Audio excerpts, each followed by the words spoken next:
읽은 말씀 오늘 한 절 말씀만 봤습니다. 잠언 17장 1절 보면 마른 떡 한 조각 있고도 화목하는 것이 죄욕이 집에 가득하고도 다투는 것보다 낫다. 그 말씀 묵상하다가 17절 말씀을 가지고 이렇게 묵상하면서 한번 생각해 봐야 되겠다 해서 오늘 본문 말씀을 잡았고, 우리가 살아가면서 우리는 내 삶의 뒷부분에 살아간 삶을 흔적을 반드시 남기게 되어 있습니다.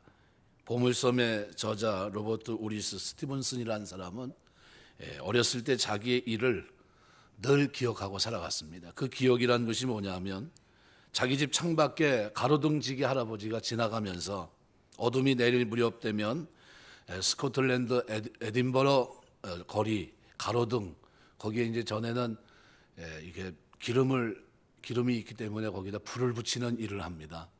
근데 그 기억이 어떤 기억이 남아 있냐면 기름 등잔이 하나씩 불을 붙이고 지나가는데, 이 등잔치기가 지나가고 가로등치기가 지나가고 나면 항상 그 뒤로 지나간 뒤로 불빛을 남기고 지나간 겁니다.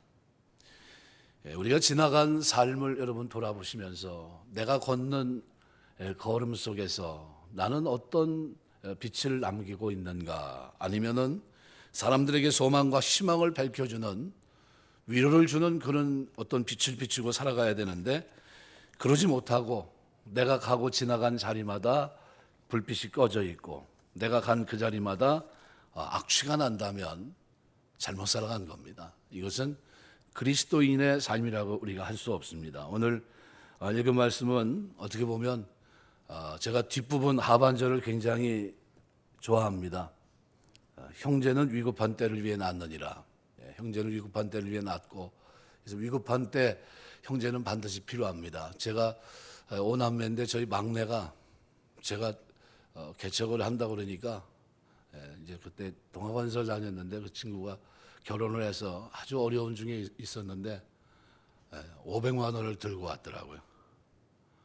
형 개척하는데 그러면서 또 그 아이한테 굉장히 큰 돈이었을 텐데 그걸 딱 들고 오더라고요. 그래서 내가 기도해 줬는데 지금도 그 생각이 납니다. 군대 가기 전에 이제 건축가 다녔던 친구인데 부흥회라고 있었어요. 부흥회라고 있는데 그거를 좀 미리 학교에다 이제 등록금을 납입하고 가면 갔다 와서 좀 이렇게 혜택이 좀 있는 것 같더라고요. 근데 부흥회라는데 제가 둘이서 이제 같이 자니까 제가 그랬어요. 야, 부흥회 하는데 하나님 앞에 드려라. 그리고 갔다 오면 하나님 책임지지 않겠냐? 내가 그랬어요. 그랬더니 생각을 해봐야 되겠대요. 그러더니 진짜 헌금을 해버렸어요. 그때 그 돈은 자기가 볼 때 굉장히 큰 돈이거든요. 한 250만 원 되는 돈을 하나님 앞에 드렸어요. 그리고 군대 갔다 왔는데 공군 제대하고 대학 다니는 동안 장학금 받으며 다니더라고요. 그리고 그 길도 졸업하고 난 다음에 동아건설 들어갔다 포스코로 가고 이렇게 길이 하나님이 쓱 인도하시는 것 같아요. 그래서 거저 없다. 우리가 살아가는 이 발자취에는 빛이 비치든지 아니면 어둠이 내려앉든지 둘 중에 하나입니다. 그래서 고린도후서에 보시면 고린도후서 1장 한번 잠깐 볼까요? 고린도후서 1장 3절 4절 보시면은 고린도서 1장 3절 4절 신약성경 285쪽 되겠습니다. 같이 한번 읽겠습니다. 찬송하리로다. 그는 우리 주 예수 그리스도의 하나님이시여 자비의 아버지시여 모든 위로의 하나님이시며 우리의 모든 환난 중에서 우리를 위로하사 우리로 하여금 하나님께 받은 위로로서 모든 환난 중에 있는 자들을 능히 위로하게 하시는 이시로다. 아멘. 3절에서 이렇게 쭉 보시면 위로라는 말이 10번 나옵니다. 10번. 위로하시는 분, 위로하시는 분. 사실 어떤 사람에게 위로가 필요합니까? 어려움 당하고 고난 속에 있고 환난 속에 있는 사람들에게 위로가 필요한데, 하나님은 자비의 하나님 그리고 위로하시는 하나님으로 이렇게 표현합니다. 하나님은 그런 분이라는 거예요. 우리가 하나님 앞에 우리가 원하지 않은 고난을 경험했을 때는 그때는 어떻게 해야 돼요? 기도해야 됩니다. 그래서 이사야 49장 13절 보면 여호와가 그 백성을 위로하였은즉 그 고난당한 자를 긍휼히 여길 것이니라. 고난당한 자를 긍휼히 여긴다. 고난이란 파스코스라는 이 헬라 말은 괴로움, 불행 또는 슬픔, 고통을 말합니다.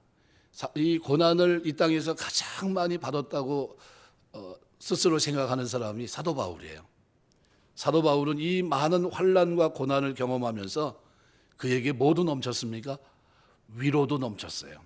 그런데 그 환난과 고난이 그로 하여금 하나님을 어떻게 해요? 의뢰하게 했습니다. 하나님을 의지하게 했어요. 기도의 자리로 나가게 했어요. 그 인생이 그래서 하나님의 위로를 충분히 받았습니다. 충분히. 그래서 고린도서 1장에서 바로 그 얘기를 합니다. 찬송하리다 우리 주 예수 그리스도의 하나님이시여 자비 아버지시여 모든 위로의 하나님이시며 모든 환난 중에서 우리를 위로하사 우리로 하여금 하나님께 받은 위로로서 모든 환난 중에 있는 자를 능히 위로하게 하시는 이시로다. 위로만 받게 하는 것도 아니고 위로도 주며 살 수 있는 사람으로 오늘 우리를 세웠다는 거예요. 우리가 하나님 앞에 살아가는 동안 그 위로가 넘치게 되시길 주의 이름으로 축원합니다. 야고보서 5장 13절 보니까 너희 중에 고난당한 자가 있느냐 저는 기도할 것이요 했어요. 병든 자가 있느냐 똑같이 하나님 앞에 기도합니다. 그러면 저가 어떻게 해요? 하나님의 도움을 잊게 된다. 야고보서 5장 15절 말씀. 이 기도는 환난 중에 건짐을 받게 합니다. 기도는. 그래서 위로를 받을 수 있는 유일한 길이 있습니다. 우리가 걸어간 걸음 속에 등불을 다 켜놓고 가야 되는데 그 삶이 여러 가지 착한 삶이 있습니다. 그 많은 삶 가운데 하나가 뭐냐 하면 위로자로 사는 게 위로자. 위로할 수 있는 사람. 파라클레토스라는 이 보혜사 성령을 얘기하는데 이 단어는 위로하시는 하나님을 말합니다. 제3위 하나님은 위로자예요. 위로자. 우리의 곁에 계셔서 늘 우리의 변호자가 되시고 우리를 위로하시는 분입니다. 우리 위로를 필요로 하는 사람에게 적절한 위로를 우리는 베풀고 살고 있는가? 가만히 한번 생각해 보십시오. 제가 이 말씀을 드리냐면 사실은 예수님께서도 우리에게 황금률에 대해 말씀하셨어요. 대접을 받고자 하느냐? 먼저 대접을 해라. 그죠? 우리가 남에게 대접을 받으려고 하면 먼저 어떻게 해요? 대접을 하는 사람이 돼야 된다는 겁니다. 남에게 용서를 받으려고 한다면 먼저 용서할 수 있어야 돼요. 그래서 주기도문을 하면서 우리 지은 죄를 용서하니 하나님 내 죄를 용서해 달라는 기도를 드리는 거예요. 나는 하지 않으면서 뭔가 요구하는 건 맞지 않습니다. 내 삶에 그런 위로하는 그 삶이 필요합니다. 위로라는 이 단어를 생각할 때 꼭 우리가 잊지 말아야 될 것이 동정이라는 단어가 있고 공감한다는 단어가 있어요. 위로하는데 동정하는 건 뭡니까? 안 됐다 하면서 위로하는 게 안 됐다.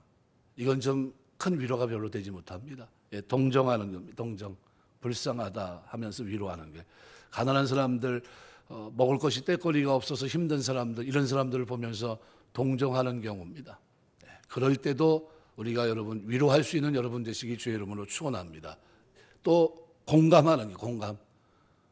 참 그럴 수 있겠다 하면서 그 사람의 삶을 어느 정도 이해해 주는 게 위로가 됩니다. 아무도 위로를 하지 않는데 오늘 나는 어떻게 해요?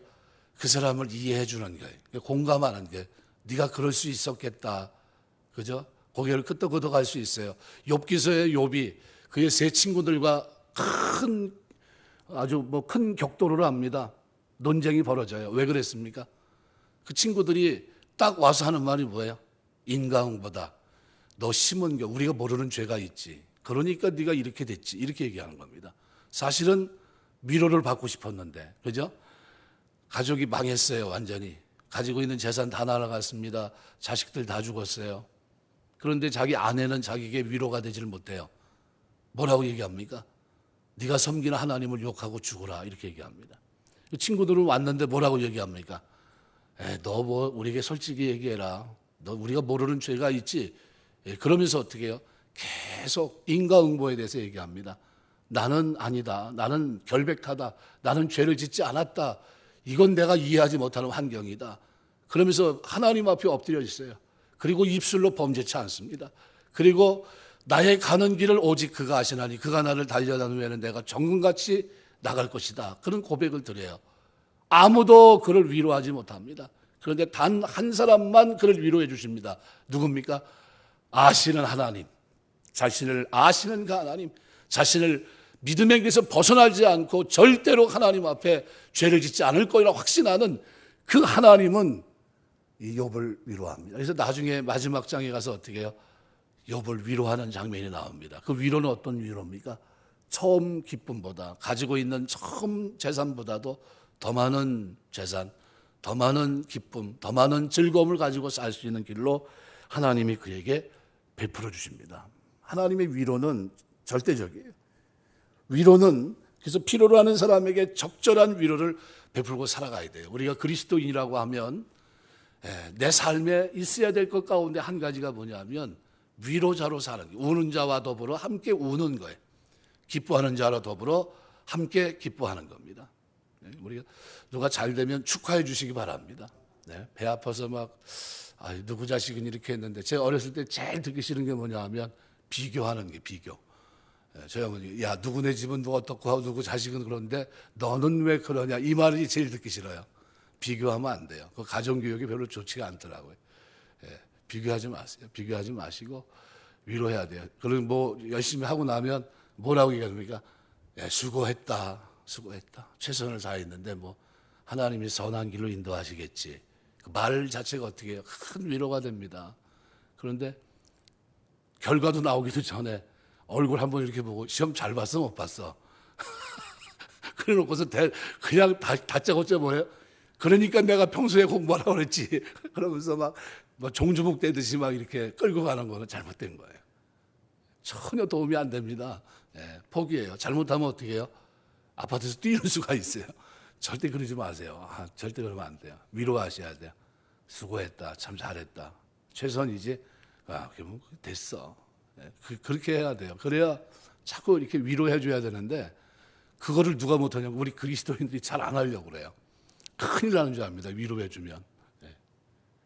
인간관계 지혜라고 하는 것은 사람들에게 좋은 인상을 심어주는 것에 있습니다. 좋은 인상.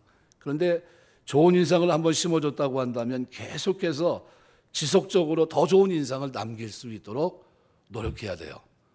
그런데 좋은 인상이 아니라 사람 관계 속에서 나쁜 인상을 한번 심어줬다고 한다면 그러면 어떻게 해야 됩니까? 지혜는 그 나쁜 관계를 포기하지 않고 노력해서 좋은 인상으로 만드는 노력이 있어야 되는 겁니다. 우리 보통 어른들이 이렇게 얘기합니다. 한 번 박힌 미운 털은 뽑아내기가 쉽지 않다. 한 번 선입관을 가지게 되면 그거 바꾸는 게 쉽지 않다는 거예요. 그래서 내가 사람들에게 어떤 모습을 보였느냐 하는 것을 바꾸는 게 대단히 어려워요. 그런데 그게 우리 살아가면서 어떤 내가 지나간 걸음에 저 사람이 어떤 사람이었느냐를 얘기했을 때 그 사람은 아픈 사람들에게 위로자였다. 마더 테레사처럼 그 사람은 평가할 때 어떻게 평가합니까? 인도 캘커타 거리에서 죽어가는 아무도 관심을 갖지 않는 죽어가는 사람들의 부모, 그들의 친구 그것으로 그들 묘사합니다. 그 사람이 가지고 있는 삶이었어요. 그러니까 그가 죽었을 때 각 종교들이 다 자기네가 데리고 가서 뭐예요? 장례를 치르겠다는 거예요. 왜? 그만큼 영향력이 있었다는 거예요. 그의 걷는 걸음 속에 뭐가 있었습니까? 빚된 자의 위로자의 삶이 있었어요. 위로자. 아무도 그들을 돌아보지 않고 외면하고 그렇게 살지만 나는 저들을 돌아보고 나는 저들을 어떻게 해요? 위로하겠다. 죽음조차도 나는 저들에게 좀 편안한 안식이 될 수 있도록 시신만큼은 내가 거두겠다. 이런 각오를 가지고 살아가요. 이게 너무나 아름다워요. 그래서 저는 개인적으로 호스피스 활동하시는 분들을 존경합니다. 자기 시간이 참 부족할 때 그런데도 어떻게 해요? 암에 걸려서 죽어가고 있는 사람들을 자기가 시간을 내서 한 달에 한 번이 됐든 꼭 찾아가서 어떻게 해요?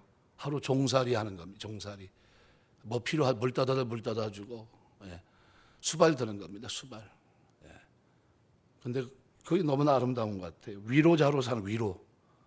그리고 그들에게 그 위로가 되시는, 진짜 그들에게 위로가 될 분은 누굽니까? 예수님밖에 없잖아요. 그러니까 그 마지막 순간까지 예수님의 복음을 전하고 있는 거예요. 그 죽어가는 사람들 붙들고 호스피스 하는 그 활동하시는 그분들은 너무나 아름다워요. 위로에는 그래서 그 안에 반드시 진심이 담겨 있어야 됩니다. 진심 어린 사랑과 이해에서 우러나오는 위로가 돼야 그 사람의 마음에 감동이 일어납니다. 감동이 물밀듯 일어나요. 난 아무도 돌아보지 않았는데 저 사람이 나를 돌아보고 나를 위로하는구나. 그게 힘이 됩니다. 그거 자체가. 그래서 위로에서는 반드시 놓치지 말아야 될 것이 있는데 그것이 뭐냐면 타이밍입니다. 타이밍. 헨리 나우엔이라는 책, 그 사람이 쓴 책을 보면 굉장히 많은 책을 썼습니다. 그런데 많은 책 쓴 가운데 그가 한 가지 얘기를 해요. 어떤 얘기를 하냐면 광대들 얘기를 하면서 서커스 하면서 그네 타는 사람들 얘기를 합니다. 그네 타는데 제일 중요한 게 누가 제일 중요합니까? 타이밍을 놓치지 않고 잡아주는 사람이 중요합니다. 공중에서 2번 점프하는 사람은 내 맡기는 거예요. 손을 쫙 뻗고 그냥 가만히만 있으면 돼요. 잡으려고 하지도 말고 가만히 있으면 돼요. 누가 잡아야 돼요? 그거를 놓치지 않고 정확한 타이밍에 어떻게 해요? 잡아채는 사람이 정확하게 잡아채야 돼요. 만일 그것이 조금만 어긋나면 어떻게 돼요? 팔이 다 부러집니다. 타이밍입니다. 이 위로에도 타이밍이 있습니다. 타이밍. 아무 때나 위로가 되질 않아요. 꼭 필요할 때 위로해야 돼요. 꼭 필요할 때. 우리가 보면서 저 때는 위로가 필요하겠다. 그 마음 하나님이 주시는 마음인 줄 믿습니다. 그때는 하나님이 성령께서 여러분에게 말씀하신 거예요. 네가 위로해라. 내가 위로하고 싶은데 네가 내 대신 가서 위로하라. 이런 거예요. 외면하지 마셔야 돼요. 그때는 그 감동을 외면하지 마셔야 돼요. 한번 위로하는 것이 그렇지 않을 경우 그 타이밍을 잃어버리게 되면 10번을 찾아가서 위로해도 위로가 되지 않아요. 그 타이밍. 어떤 때 가장 큰 위로가 됩니까? 문상합니다. 문상. 사람이 조문한다고 그러죠. 조문. 원수도 조문할 때는 어떻게 해요? 사람이 바뀝니다. 달라요. 친구들, 제가 목사인데도 예수 안 믿는 친구들이 많이 있어요. 부모님들 돌아가시면 제가 조문 갑니다. 그 친구들이 나중에 저희 부모님이 돌아가실 때 올지 안 올지 모르겠어요. 연락을 안 할지도 모르겠습니다. 왜냐하면 그 사람들은 오면 뭐부터 찾아요? 술부터 찾기 때문에 저한테 전혀 도움이 안 돼요. 제가 가서 조문하면서 요즘은 5만 원 넣기도 그렇잖아요. 한 10만 원 정도는 넣어야 되고 가요. 그럼 깜짝 놀래요. 그럼 반면에 되게 고마워요. 얘가 잊지 않고 찾아왔구나 하는 그게 있어요. 그래가지고 자기들끼리 이렇게 모임을 하고 하다가도 무슨 경조사가 나면 문자가 하나 툭 날라와요. 오라 이거예요. 나는 올 것 같다 이거죠. 그럼 가서 축하해주고 위로해줘요. 안 믿는 사람에게도 제한이 없어요. 그런데 누가 그렇게 사셨습니까? 예수님이 그렇게 사셨어요. 예수님이 제자들과 제자가 아닌 사람들의 이 구분이 없이 우리 예수님은 병든 자, 죄인 누구든지 위로자로 슬피 그들이 고통 속에 있을 때 그 고통을 헤아리시고 민망히 여기시는 모습을 보이셨던 분이 예수님이에요. 영성이 살아있다고 하는 것은 내가 위로자로 깨어있다는 걸 말합니다. 기도를 막 열심히 하고 몇 시간씩 하고 그런데 정작 위로해야 될 부분에 있어서 위로하지 못하고 그냥 지나간다면 기도 다시 해야 돼요. 뭔가 문제가 있는 겁니다. 왜요? 이미 마음의 문이 열려 있다면 하나님의 감동을 가지고 위로의 자리로 타이밍을 놓치지 말고 가야 되는 거예요. 만사 제껴놓고 가야 돼요. 만사 제껴놓고. 저번에 어디죠? 우리 권사님 멀긴 멀더라고요. 언제 한번 날 좋을 때 우리 권사님 어머니죠? 어머니 소촌 하셨을 때 이제 갔는데 거기가 어디라고 그랬죠? 고흥. 야, 그 고흥을 저는 한 번도 안 가봤어요. 그래도 처음 가봤는데 밤에만 갔다 와가지고 모르겠어요. 근데 언제 한번 기회가 되면 꼭 한번 가고 싶어요. 낮에 다 볼 수 있을 때 한번 꼭 가보고 싶어요. 예. 근데 거기까지 가시니까 그 상을 당한 입장에서는 굉장히 잊혀지지 않죠. 고맙다 하는 생각을 가질 수 있어요. 그죠? 근데 그게 교회 울타리 속에서만이 아니라 믿지 않는 사람에게도 여러분이 아는 관계를 맺고 있는 사람들에게 위로가 돼야 돼요. 네, 위로가. 반드시 그렇게 하셔야 됩니다. 이 위로는 너무나 중요합니다. 타이밍이 중요해요. 사람은 겪어보면 알아요. 평소에 우호적인 사람이 큰 슬픔을 당했을 때 나타나지 않는 경우 어떻게 생각합니까? 그동안의 그 우호적인 태도를 가식이었나? 이 사람이 나에게 대해서 이 정도뿐이 안 됐는가? 이런 생각을 가집니다. 근데 평소에는 별 볼 일 없었어요. 대화도 없던 것 같고 관계도 없었던 것 같고, 그런데 어느 순간 가장 슬픔에 괴로워하는 그 순간에 딱 나타나면 어때요?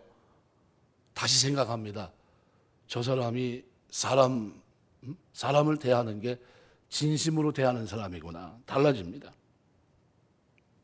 우리가 살아가는 동안 우리가 걷는 걸음 속에 이 뒷부분에 위로의 불을 켜며 사시길 주의 이름으로 축원합니다. 저 사람은 위로할 줄 아는 사람이다.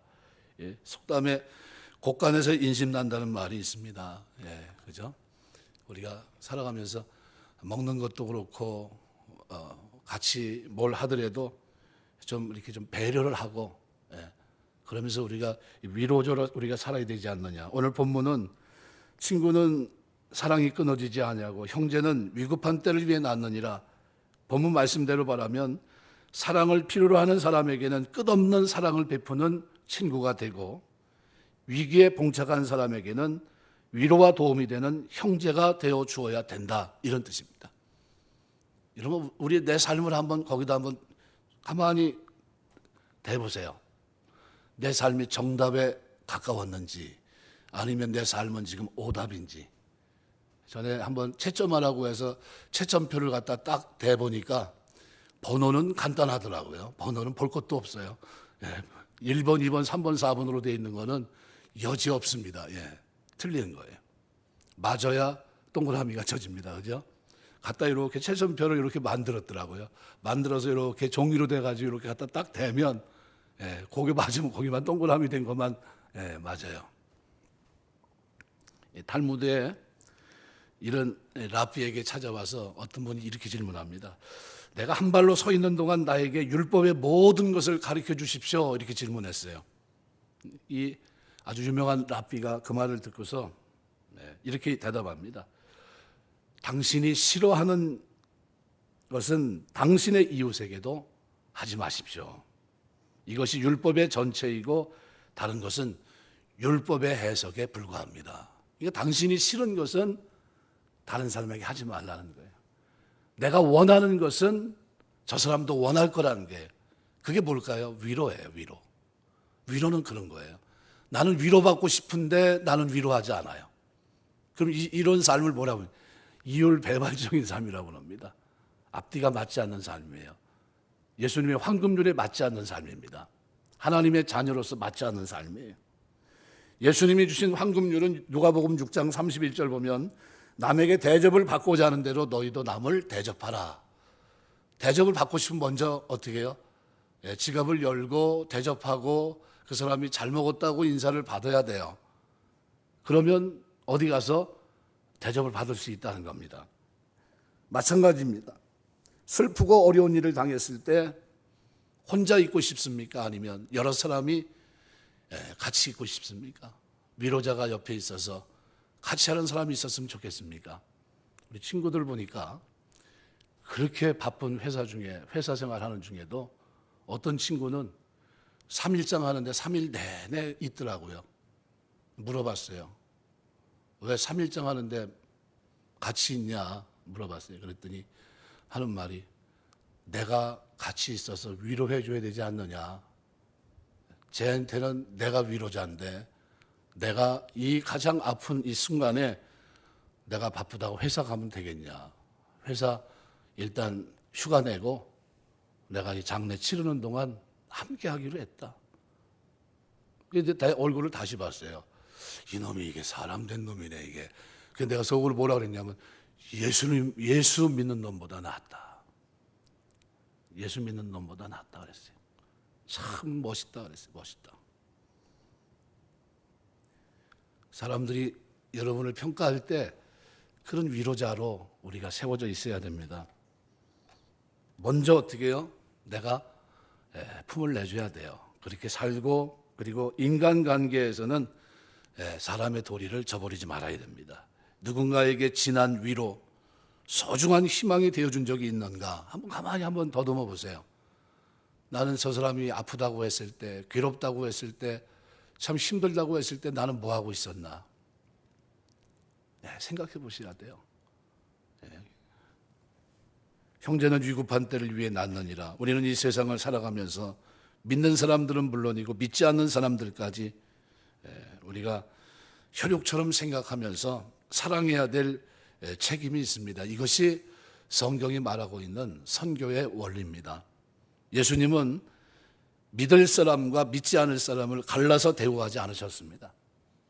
예수님은 모든 사람을 불쌍히 여기셨고 똑같이 사랑과 자비를 베풀어 주셨습니다.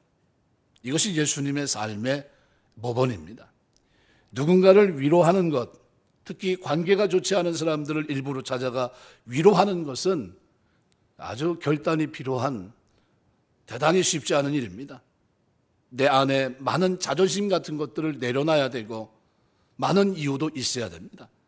하지만 나 자신을 희생시켜서 흘려보내는 그 삶을 내가 살아간다면 하나님은 그 일을 통해서 원수라도 화목케 하시는 역사를 이루실 줄 믿습니다. 우리가 위로의 자리로 나가야 돼요.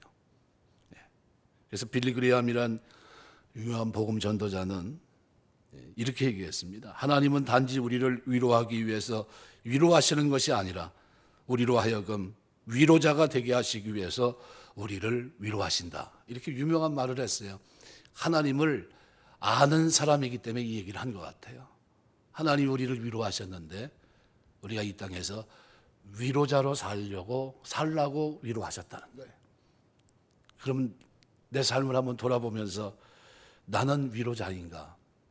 아브라함은 나그네를 위로하는 사람이었어요. 나그네는 거할 곳이 없고 먹을 것이 충분치 못합니다. 마실 물이 제대로 없고 광야 같은 데는 더더욱 더하죠. 그런데 아브라함은 지나가는 나그네를 대접했고 그것이 그의 삶이었어요. 그래서 부지 중에 천사를 대접하는 축복으로 하나님은 그를 연결하셨고 이렇게 나그네를 대접할 줄 알고 그들의 필요를 채워줄 줄 아는 위로자로 있는 아브라함을 하나님은 친구로 대하십니다. 나는 참 아름답다라고 평가하십니다. 위로라고 하는 이 파라클레시스라고 하는 이 단어는 곁에서 부름이란 문자적인 뜻이 있지만 하나님의 내적인 속성인 자비가 외적 형태로 구체화되는 것을 나타낸 표현이 바로 위로입니다. 위로. 그럼 우리 그리스도인의 삶에 아주 선명하게 나타내야 될 삶이 있다면 바로 이 삶이에요. 위로자. 성령께서 여러분을 위로하시는 것처럼 오늘 우리도 이 땅에 사는 동안 위로자로 살아야 됩니다. 성령 하나님의 속성 가운데 하나이기도 합니다. 요한복음 14장 26절 말씀대로 보혜사 성령, 파라클레토스라는 단어가 바로 그 단어입니다. 바울은 제3위 성령 하나님의 역사하심을 통해 성부 하나님이 주시는 위로를 경험했던 겁니다. 그래서 오늘 고린도후서 1장 3절에서 10절까지는 바로 그런 위로의 하나님, 자신이 고난, 환난 속에서 만난 그 위로의 하나님을 그가 고백합니다. 그 고난, 환난이 거기에 목적이 있는 것이 아니라 하나님을 의뢰하게 하셨는데 그 의뢰한 그 결과가 뭡니까? 위로하시는 하나님, 고난에서 건져주시고 환난에서 끌어내주시는 그 위로하신 그 하나님, 그 속에서 기뻐하게 하시고 찬송하게 하시는 그 하나님을 그가 경험한 거예요. 그 위로의 하나님을 우리에게 오늘 본문에 소개하고 있습니다. 그래서 오늘 읽은 말씀 잠언 17장 17절, 사랑을 필요로 하는 사람에게 끝없는 사랑을 베푸는 친구가 되고 위기에 봉착한 사람에게는 위로와 도움이 되는 형제가 되어주는 것, 이것이 바로 성경이 말하는 위로예요. 위로. 오늘 우리가 하나님 앞에 저녁에 개인 기도하실 때 많은 기도보다도 내 삶을 돌아보면서 하나님 앞에 한번 기도 한번 하세요. 나는 내 지나온 걸음 속에서 많은 사람들에게 위로하며 살고 왔는가? 나는 진짜 하나님 앞에 위로받기 원하고 다른 사람들에게 위로받기를 원하는데 내 삶의 그 모습은 온데간데 없이 사라져버리진 않았는가? 그렇다고 한다면 하나님 이 위로할 수 있는 마음, 황금률에 근거해서 이 아름다운 마음과 삶이 내게 다시 회복되게 하옵소서. 그리고 이 삶으로 내가 나아갈 수 있는 용기도 주시고, 그래서 내 삶에 많은 사람들의 관심과 위로 속에 그리고 하나님의 위로를 경험하게 하시고, 이것이 내 삶의 즐거움이 되게 하옵소서. 이 기도를 우리가 드려야 될 줄 믿습니다. 그 축복이 저와 여러분의 기도 생활 속의 삶 속에 위로하시는 하나님의 놀라운 역사를 체험하는 은혜로 나타나게 되시길 주의 이름으로 축원합니다. 기도하겠습니다.